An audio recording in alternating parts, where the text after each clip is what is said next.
સુરત ખાતે આયોજિત વિસાવદર, ભેસાણ અને જૂનાગઢ તાલુકાના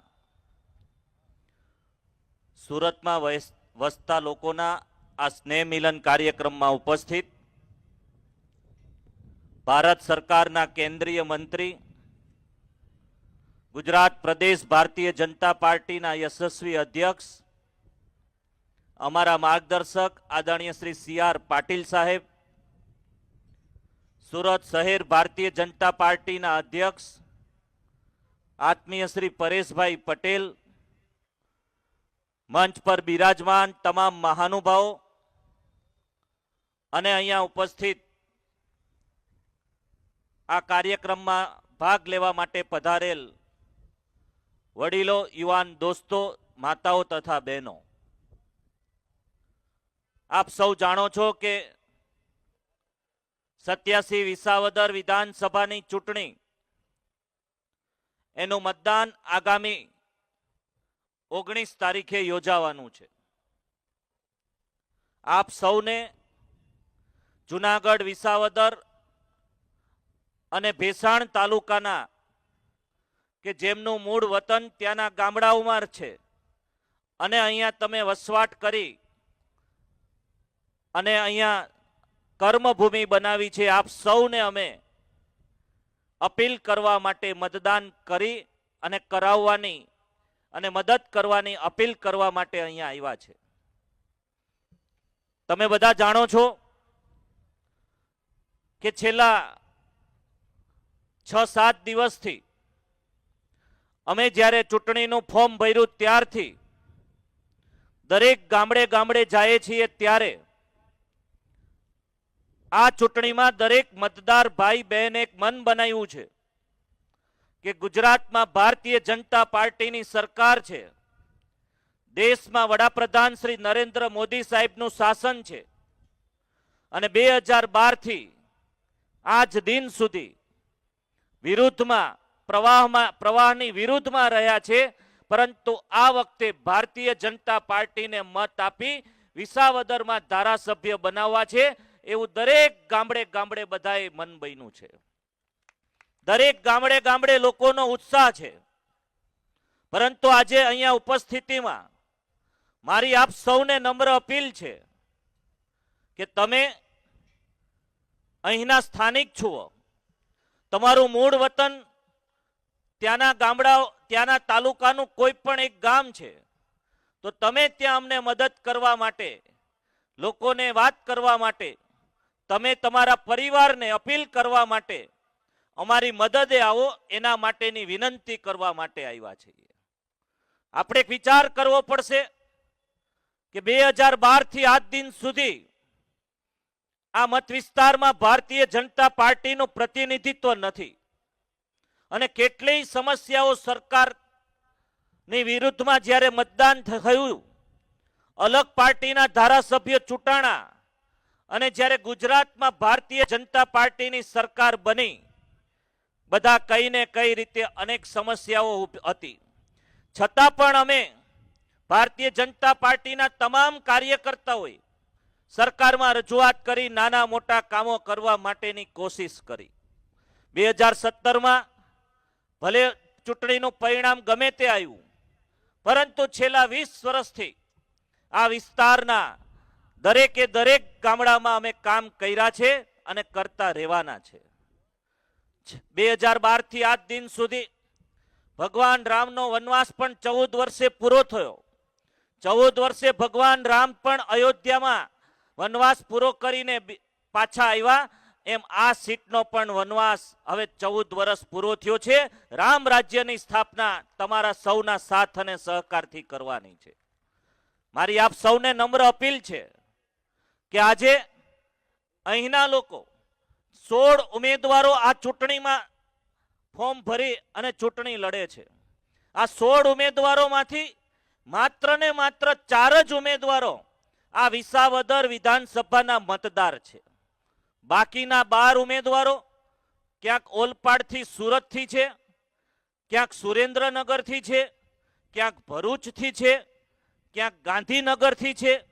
આ બધાએ એવું સમજ્યું છે કે આ વિસાવદર એક એવી સીટ છે કે ગમે ત્યાં આપણે જઈએ, ખોટું બોલીએ, ખોટા આશ્વાસન આપીએ અને મતદારને ભોળવી અને આપણે મત લઈ લઈએ, આવી માનસિકતાથી આ લોકોએ ફોર્મ ભર્યું છે.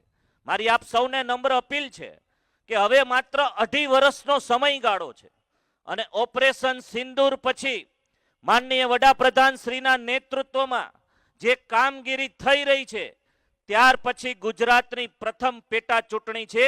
તમે બધા ત્યાં આવી દરેક ગામે ગામ જ્યાં જ્યાં તમારું વતન હોય એ દરેક ગામમાંથી ભારતીય જનતા પાર્ટીને મત મળે અને આપણે આપણા પ્રદેશ અધ્યક્ષ અને માનનીય વડાપ્રધાન શ્રીને એક સંદેશો આ વખતે આપીએ કે અમે ભલે ગામડામાં રહીએ છીએ પરંતુ વિસાવદર મત વિસ્તાર આજે ભારતીય જનતા પાર્ટી સાથે છે, એનો સંદેશો આપવા માટે આપ સૌની મદદ માંગવા માટે હું આવ્યો છું. અમે ઘણા બધા કામો કર્યા છે, સરકારમાં નાના મોટા પ્રશ્નોની રજૂઆત કરી અને વિકાસના જે કંઈ પણ કામો હતા એ કરવાની કોશિશ કરી છે. પરંતુ છેલ્લા 2 મહિનાથી રોજ રોજ નવી નવી વાતો સોશિયલ મીડિયામાં અપપ્રચાર કરી અને ત્યાંના લોકોને ગુમરાહ કરવામાં આવી રહ્યા છે. આનો જવાબ તમે આપી શકો, તમે ત્યાં આવીને સાચી વાત પણ સમજાવી શકો અને સારું પરિણામ પણ મેળવી શકીએ. અમે અને જયેશભાઈને પણ આ સીટના ત્યાં પ્રભારી બનાવવામાં આવ્યા છે. પ્રફુલભાઈ પાનસેરિયા સાહેબ પણ ત્યાં હમણાં ઘણા દિવસથી ત્યાં રોકાયા છે. આપ સૌનો સાથ અને સહકાર માંગવા માટે આજે અમે અહીંયા પધાર્યા છે. અહીંયા ઉપસ્થિત વિસાવદર વિધાનસભાના લગભગ 157 ગામમાંથી જ્યાં સુધી મને માહિતી છે ત્યાં સુધી લગભગ 102 જેટલા ગામના લોકો અહીંયા ઉપસ્થિત થયા છે. તો આપ સૌ આપણા ગામમાં આવી તમે ભારતીય જનતા પાર્ટી માટે કમસે કમ 6 દિવસ આપો અને એક આપણે સંદેશો આ વખતે આપીએ કે દર વખતે આ વખતે આપણે પણ વિકાસની દિશામાં વિસાવદરને લઈ જવાનું છે. અને મારા વતી તમે ત્યાં આવી અને મતદાર ભાઈઓને ભરોસો આપશો કે 2.5 વર્ષની અંદર હું ચૂંટાઈશ તો એવું કોઈ કામ નહીં થાય કે જેથી મતદાર ભાઈ બહેનનું માથું નીચું ઝૂકી જાય, એવું કોઈ કામ અમારા દ્વારા કરવામાં નહીં આવે. દરેક કામો જે આપણા પેન્ડિંગ છે એની યોગ્ય જગ્યાએ રજૂઆત કરી અને સારામાં સારા જે કંઈ પણ કામો ખેતીલક્ષી છે, કૃષિલક્ષી છે, આ બધા કામો સારામાં સારી રીતે થાય એના માટે અમે પ્રયત્ન કરશું. મારી આપ સૌને ફરીથી નમ્ર વિનંતી છે કે આપ આ જે ખોટી રીતે ભ્રામક પ્રચાર ત્યાં કરે છે, ઘણા લોકો બહારથી ત્યાં ભરૂચથી હોય કે સુરેન્દ્રનગરથી હોય કે બોટાદથી હોય, આ બધા લોકો ત્યાં આવી અને ખોટી સવારમાં ઉઠી અને ખોટી વાતો ત્યાં ભ્રામક પ્રચાર કરાવી રહ્યા છે. આ લોકોને મુંહ તોડ જવાબ આપવા માટે આજે અમે આપ સૌ સમક્ષ એવી અપીલ કરવા માટે આવ્યા છે કે તમે તમારા ગામની જવાબદારી લો, કારણ કે તમારું પણ ત્યાં ક્યાંક ને ક્યાંક યોગદાન છે. અમે જે રીતે હમણાં વાત કરી કે આ વિસ્તારમાં જ્યારે જ્યારે સમાજના કોઈ નિર્માણ થયા હોય, કોઈ પણ જ્ઞાતિના કોઈ પણ કાર્યક્રમ હોય તો અમે એમાં સાથ અને સહકાર આપ્યો છે. તમારા મૂળ વતનનું જે ગામ છે, કારણ કે તહેવારોમાં તમે ત્યાં આવતા હોય, તમારું પણ ત્યાં યોગદાન છે અને એટલા માટે તમે પણ અમારા વતી ત્યાં આવી અને ભારતીય જનતા પાર્ટીના દરેક બૂથ ઉપર મજબૂતાઈથી ભારતીય જનતા પાર્ટીને સમર્થન મળે એની આપ સૌ કોશિશ કરી અને અમારા માટે ભારતીય જનતા પાર્ટી માટે આપ થોડા દિવસ માટે આપણા વતનમાં આવી અને મહેનત કરો અને જીતાડો. ભારતીય જનતા પાર્ટીનો ઉમેદવાર રૂપી મને અહીંયા ભારતીય જનતા પાર્ટીની જીત થાય એના માટેની અમે સૌ આપને મદદ માટે અપીલ કરીએ છીએ. આપ સૌ આટલી મોટી સંખ્યામાં અહીંયા ઉપસ્થિત રહ્યા. દરેક ગામે ગામથી જે આપણા અહીંના મંડળો ચાલે છે એની કમિટીના સભ્યો પણ અહીંયા ઉપસ્થિત રહ્યા અને આ કાર્યક્રમ આયોજન કરી અમને અહીંયા બોલાવવાની તમે આમંત્રણ આપ્યું અને અમારું અહીંયા સન્માન કરવામાં આવ્યું એ માટે હું આપ સૌનો ખૂબ ખૂબ આભાર માનું છું.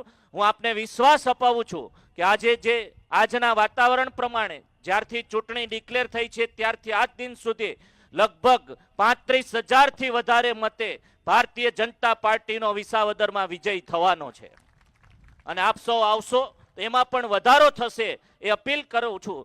અને આ ફરીથી મારી વાતને વિરામ આપું છું. આપ બે હાથ ઊંચા કરી અને આપણે સૌ ભારત માતાનો જયઘોષ કરીએ વિજયના સંકલ્પ સાથે તમે તમારા વતનમાં પધારો. બોલો ભારત માતા કી.